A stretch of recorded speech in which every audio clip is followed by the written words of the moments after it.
It was at Jeff Sessions' request that this hearing became public. Kevin, does that suggest that he has something else to say publicly that the public doesn't know yet?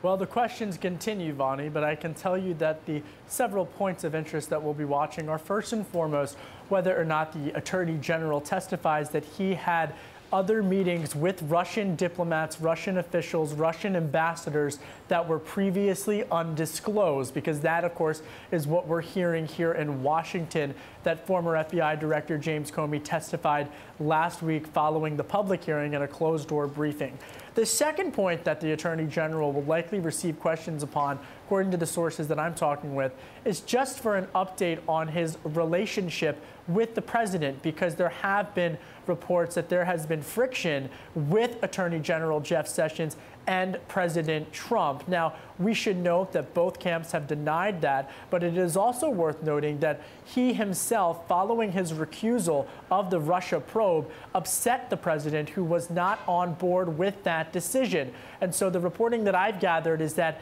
Attorney General Sessions then said, if you're not happy with that decision, I could resign. So all of this, Vonnie, of course, will be made public tomorrow at about 2:30 in the afternoon when he is set to testify publicly. But again, it's just another example of, as the president is trying to focus on things like Workforce Development Week, tomorrow's news flow and headlines will be dominated by the Attorney General's testimony.